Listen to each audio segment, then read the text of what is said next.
May 2016. A lot of good stuff going on here in the ES. First thing I want to talk about, get rid of this little guy here, is the daily long that we're sitting in at 2036.25s.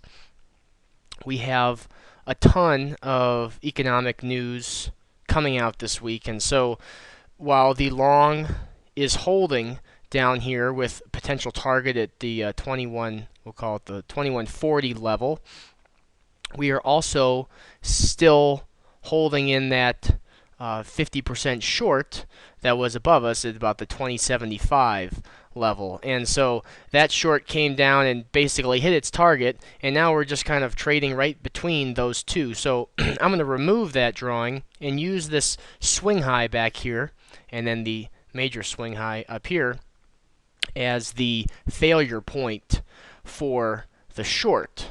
So if we can start breaking these swing highs, then that gives a lot of validity to the 2036.25 long that is below us.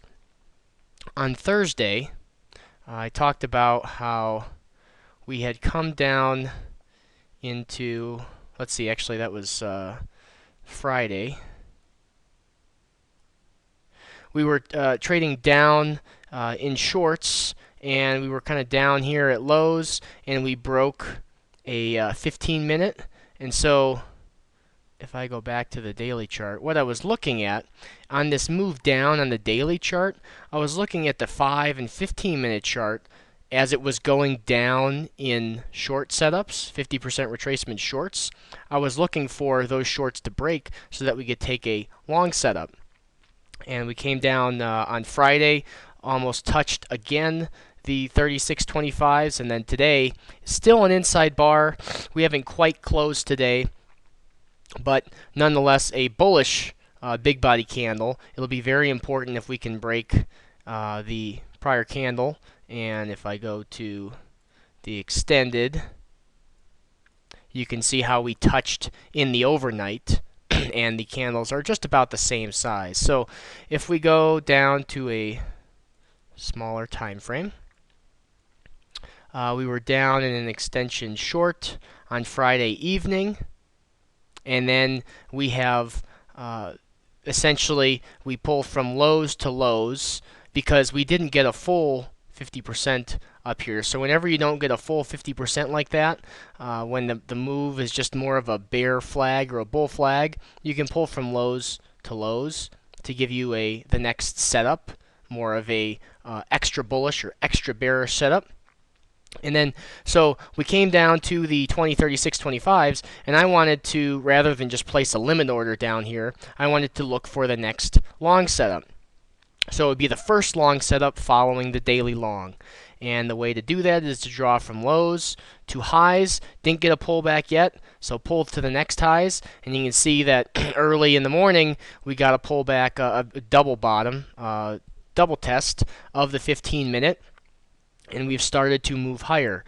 And in the same fashion that we sold off and made this triangle pattern in a bear flag, and we pulled lows to lows for the extension, it's very likely that we'll be able to pull highs to highs for an extension tomorrow morning to take us higher. Now, that being said, if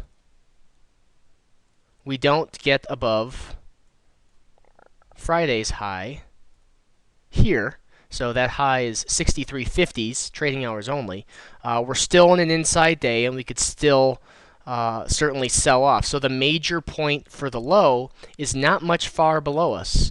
It is at 2033.75s is that trading hours only low. I believe that's the low as well. 2030.50s is the overnight low. So pretty much that 2030 level is our line in the sand.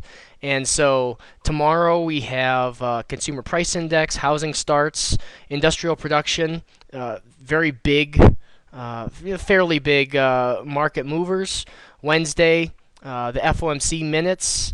Thursday, jobless claims. Friday, existing home sales. So a ton of news. So I expect some really big body candles, some nice trending days this week. and that will kick us off. We'll kick that off rather tomorrow with the live room open at 8:30 Central Time, and we'll see what the market brings to us.